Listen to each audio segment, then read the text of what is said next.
moko pe ya kosiege kuna te.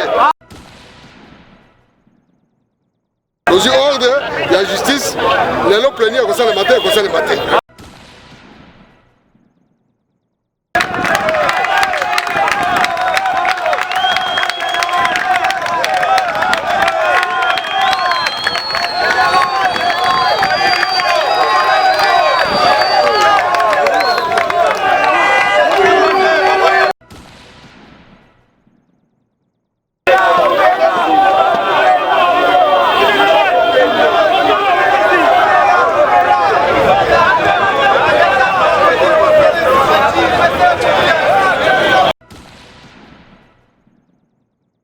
Tata na kombo penguya na yo nasengi lipamboli ya ngeli na babone nyonso ya Kleboa babone nyonso ya kleboa.com bopambwami pe bopambwami lisusu Kleboa.com. Bonjour fidèles internautes, bienvenue dans votre chaîne que vous aimez bien, Kleboa.com, avec votre aimable servante, la diva Mbela, la diva de la presse congolaise. Comme vous l'avez remarqué, je suis là, nous sommes bel et bien là devant, à quelques mètres de l'Assemblée nationale. Normalement, il fallait élection et ça les Malélo pour voter le nouveau vice-président de l'Assemblée nationale. Député Babongama qui bayaki en attendant, normalement il fallait voter. Et comme il a voté, on va changer heure. Et comme 12h, et comme 10h, et comme 13h. Na mitonde non lo banabino a va déployer ba jeep à la police moyenne tel le général Silvano Kasongo lui-même il est sur place. Koyoka général Koloba le général a dit qu'il n'y aura aucune élection et que ça la mukolo lelo. Sikoyo tozoye banate.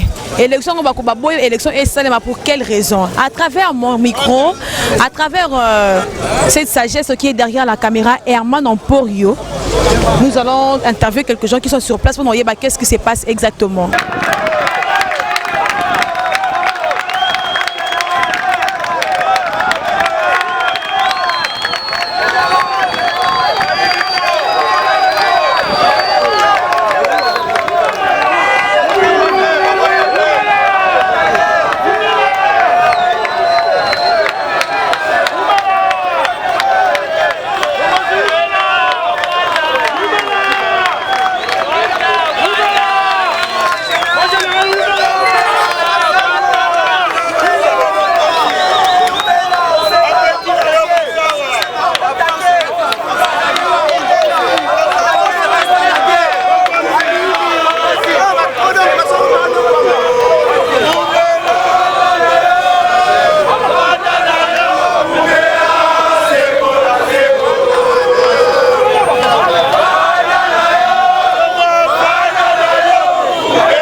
police biso to sa mosa biso mosa to sa pe oyo justice atini biso bino ba wewa mosa boke do sa biso ino makambo oyo ta bino te bozo ba bino bozo ba activité bino OK député boko pe akonseger kuna te ça de to suivi la justice donc faire éjecter ango wala monsieur zate bino boke na bino bo fika be ba député te ko fika député ezali mabe ezali député ezali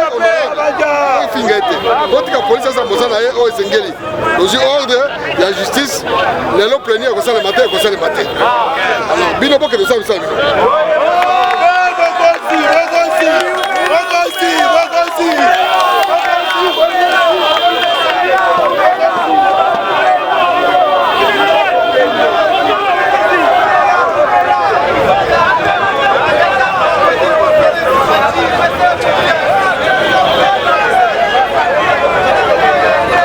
Beauté maman.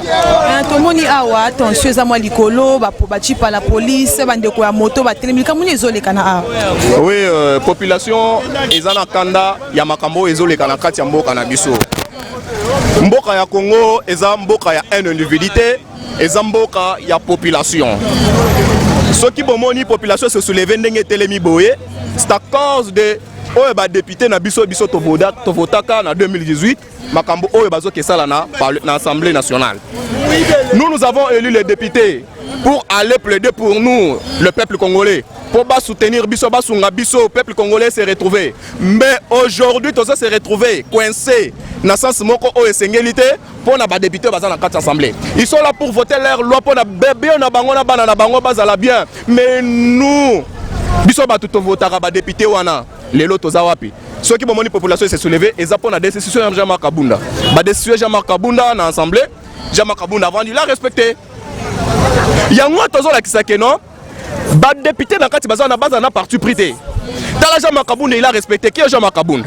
Il était le vice-président de l'Assemblée. Mais pourquoi il a respecté ce qui dit la loi?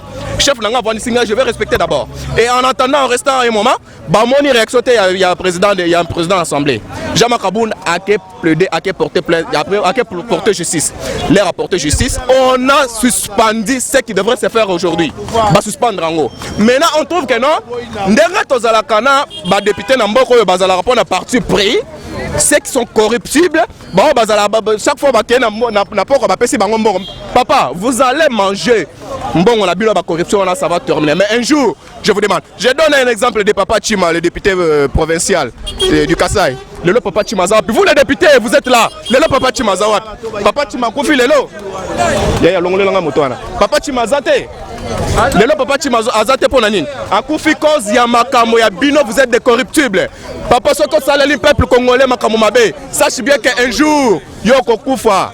Okokufa pe député mais faites pour na kospelisa mboka oyo na kati nini oyo mandeko na bino bazaba na bino baza vous pouvez faire pour na kospelisa mboka na bino et le peuple congolais qui vous a élu. C'est nous qui vous avons élu. Ce n'est pas Kabila élire bino. Boke na kinga kati lelo boke se plaider makam na bino n'importe quoi. Bossa la non le député. Bossa la quand même pour bosser pelisa biso que ça marque quand même la différence de la RDC, que ça marque que ça donne la connotation de la RDC, que la RDC prenne une chose quand même qui est en tout cas merci Moyebi makapona divambela ye anga divambela na divambele Moyebi makapona divambela ye anga divambela na divambele Moyebi makapona divambela ye anga divambela na divambele Mbote ndeko. Mbote maman. Tomonio awa soulèvement populaire et salam ton a besoin de qu'est-ce qui se passe? Non, ça ce sont les conséquences normales d'un enfant nouveau qui vient de naître dans notre pays qu'on appelle l'état de droit. Comme Jésus qui devrait naître à Jérusalem, pour maintenir la vie de Jésus, ça coûtait la vie à beaucoup de petits enfants. Pour voir cet enfant-là, Jésus grandir. Alors en tant que Congolais mûr, fait et enseigné, je crois que ça devrait se passer comme ça. Et je suis bien formé, je crois que les autres aventures comme celle-ci vont encore venir. Parce qu'ici nous sommes devant l'Assemblée nationale. Il y a deux sortes de députés, il y a des groupes de députés dans l'Assemblée nationale. Il y a les élus du peuple, il y a aussi les nommés de Kingakati. Maintenant, nous sommes ici devant des faits accomplis. C'est-à-dire, quand quelqu'un pose une action, quand quelqu'un pose un acte, nous étudions et nous trouvons que non, normalement, celui-ci, normalement, c'est un vrai nommé de Kingakati. Parce que nous sommes ici, nous représentons le peuple congolais. Un député, c'est le défenseur du peuple. Combien de députés tu as vu traverser pour rejoindre son peuple, son électeur? C'est lui qui l'avait envoyé là-bas. C'est-à-dire, vous trouvez qu'il y a seulement une clique de Yabato FCC, qui ne sont pas les députés élus par nous. Moi, j'ai dit, je regarde mes amis qui ont dit, oh, Bazaba députés, ils ne sont pas là par notre volonté. Ils sont là-bas par la volonté des mercenaires là de Kingakati. Maintenant, ils ont monté une aventure, ça aboutit à la décision de Jean-Marc Kabunda.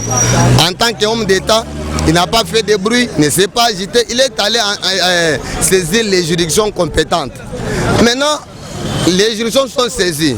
Elles se sont prononcées non momentanément, attendez jusqu'à ce qu'on réveille les choses. Suspendez d'abord. Ce n'est pas un problème, il y a rébellion. Ce n'est pas un problème de vie ou de mort. Jean-Marc Kabunda, c'est un individu. Et pour preuve, nous avons déjà une candidate à son remplacement. Mais pour respecter les textes de notre pays, il faut consommer toutes les parties d'un dossier. C'est pourquoi il est allé à saisir les juridictions compétentes. Maintenant, respecter seulement ces bébés qu'on appelait l'état de droit, c'est ça le mal. Tu vois, ce sont les aventures. On sera toujours comme ça parce qu'on ne peut pas mélanger les fers et l'argile. Ça ne tiendra jamais. Ok, d'accord, merci beaucoup. Ça sera toujours comme ça, mariage FCC na cash. Ce que l'on connaît beaucoup conseiller, peut conseiller na président du Tshisekedi pour un mariage opposé au bout de l'eau comme Malongate. Non, pour répondre, tu es quinoise non? Ah ouais, il y a des choses. Bilo elo musu babengaka libala. Mususu babengaka ngo yakato fando yebiangot. C'est-à-dire cette aventure yakato fandana. Toko panzango n'importe quand. Je me réveille le matin, non, moi ça ne tient pas. C'est-à-dire totikala kozala na mariage na FCC jamais. Moi je ne conçois jamais un mariage FCC. Non, tout Congolais mire. Ako sala jamais mariage FCC cash. Ok, d'accord, merci. On est entré moi na keba, tu vois toza keba, on ne sait pas quand ça va se dissoudre. Ok, d'accord, merci. Oui, moté madame. Tout le monde awa liboso ya Assemblée nationale. Normalement il fallait l'élection installée malelo pour voter nouveau vice-président pour remplacer Général Jean-Marc Kaboundi. Tout le monde dit par la police qui a déployé député moko ta l'Assemblée nationale pour voter. balandiacleboa.com bana beso ba yebali kambwango ezande nini yo. Bon, le kambo aoeza bande kona biso soi-disant ba député. Ba pesa bango injonction na Conseil d'État. Ba sur soi ba organiser il y a vice-président et Assemblée nationale. Comme mboka na biso etamolaka na justice. Alors bango ba s'entêter. Ba lobby tokoki to sami bega justice te biso to kosala ces élections parce que justice a rotamba ba parlementaire. C'est faux et archi faux. La justice est indépendante, conformément à l'article 151 de la Constitution. Nul ne peut jamais donner l'injonction à la justice. La justice c'est comme ça, la moussala na yango, nengezo senge. Yo soi-disant député, jamais au côté de la justice. Dans un pays d'où il n'y a pas la justice, au côté de la malamute. Yango na moni justice et puis une injonction, bah ça c'est élection. D'abord le Conseil d'État, c'est une organe de la loi. Nul n'est censé ignorer la loi. Ce que bango baboyi koto c'est la justice, c'est impossible. Alors justice wana yango nde pesa bango mandat. Justice wana yango nde salake bango bazala invalidé. Mais comment ça fait-il justice et le bibino bosalate bo s'imposer na justice. Tout d'abord, il fallait baser là 48 heures. Résultat, oui madame, résultat il y a cours constitutionnel. Ce cours constitutionnel s'est prononcé. Quand vous cours constitutionnel non, Kaboundi a raison te. Makamo Tamboul. Ce qui cours constitutionnel non, Kaboundi a raison. C'est bien, mais comment député bon bazela qui répond à cour constitutionnelle te ba sala élection ndenge na bango la police eko benga na bango. Oui, il fallait baser là. Dans ces pays, nous avons des lois. Nous avons la constitution. Nous devons respecter les textes de la constitution. Alors, bango bazana règlement d'intérêt ensemble national. Il fallait passer les yango, bato sao yango. Bazo sale yango te pourquoi? Nous la population on est là. Bien sûr, nous sommes là beaucoup kosala. Et là comment on a senga que bato na bazo sale l'intérêt de la population te. Biso de topesa bango musala. Mais les autres zolinga musala bango na sila lelo. Oui. Siko yo bino yo zande ko ya UDPS na ko yo ko lo zande ko UDPS. Oui. Siko selon yo mariage ya UDPS na ya cash na FCC.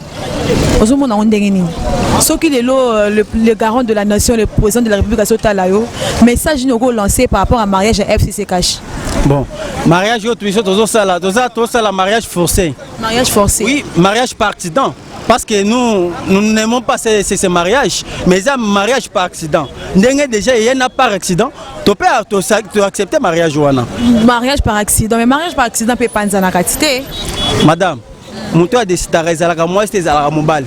Tout comme aujourd'hui, le chef de l'État. Si on a libéré le FCC na cash na mobile na moisi. Mobile Aza Félix. Félix c'est lui le président de la donc cash mobile FCC moisi. FCC Aza moisi à koto sa onyon songa na koloba.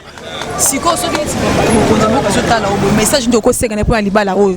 Bon, le message que je peux annoncer au chef de l'État, besoin de la population, tout ça là, ce qui est dit à la Constitution, à l'article 5 de la Constitution, c'est le peuple qui est souverain.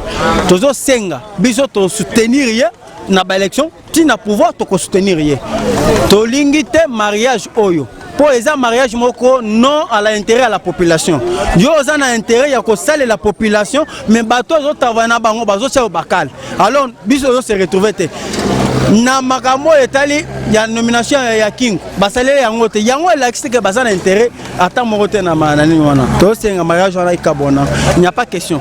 Ok, d'accord, merci beaucoup. Bote maman. Tout le monde y a association bata moto comment le quoi moi force moi bon Kinshasa en cas de problème. Tout le monde bino aliboso assemblée nationale Kambouni.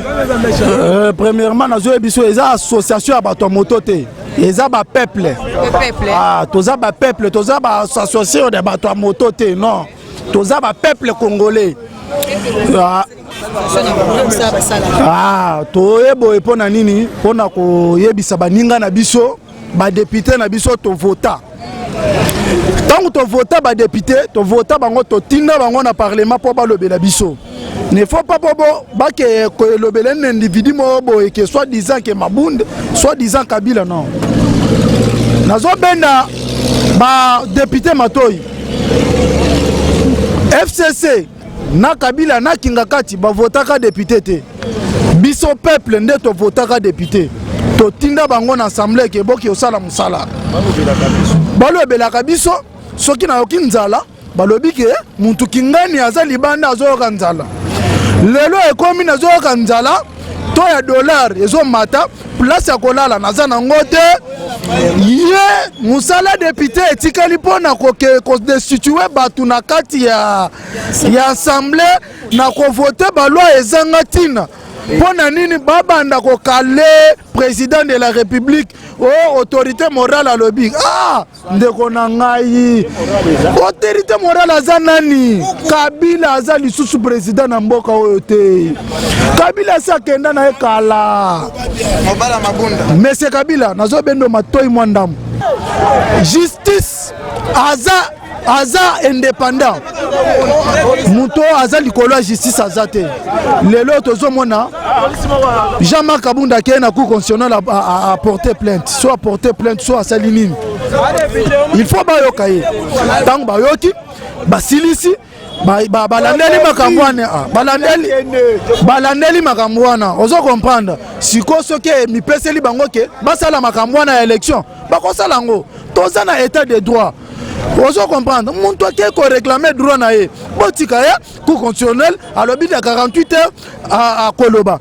Botiki tolanda o juge ba kosala ni ba Koloba. Soki ba lobi ke non ba suspendre ba makambo ngo. Bosala ni so apesi raison. Batiki ba mo so apesi raison te. Allez, kende bosala ba élection. Siko bino bosaka sima yake. Autorité morale à lobby. Non, autorité morale na vie azalaka moko. Les seuls peuples après peuple bozo landa mubeko oyo kara de la nation président de la République Félix Tshisekedi Tshilombo Fati Béton. C'est quoi lelo oyo et komi ke Kabila tindi bino bosala bosali. Kabila bato bayibi mbongo trop. Banda Mobutu bayibaka kaka. Banda Kasavu, banda Mobutu, banda Kabila le père, yo Kabila le fils, bazo yiba yo kaka. Félix aye atali alobi ke bato yo bazo ya kaka po babo mangai na pesa bango na maboko ya justice. Lelo ndenge ba pesi kamera na maboko ya justice. Omoni ke bazo landela makamwa na mwandam. Soki bakuti monsieur kamera na raison na ye bakosala nini? Bakotika ye. Cher internaute de Clebois.com, comme vous l'avez remarqué, population et lobby, les images aussi ont parlé à notre place. Donc il a fallu normalement que nos députés basent la réponse à la Cour constitutionnelle ou après on répond dans 48 heures avant que la élection. Mais Bango au-dessus à la loi. Encore un grand coup de chapeau à notre justice pour du jour au lendemain parce que l'action qui est état de droit et ça Salema Malembe. Donc comme la biso na souka ya reportage, on peut descendre sur le terrain na biso. Merci beaucoup à Herman Emporio mobile ya Pembe qui est derrière la caméra, mignon tonton, merci beaucoup à lui. Merci beaucoup à Steve Mbouy, le maréchal Steve Mbouy, merci beaucoup.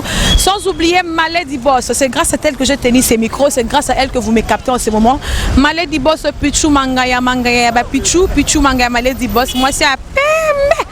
Merci beaucoup à elle. Merci aussi à l'honorable moi Miradjabou le mystérieux. Merci beaucoup.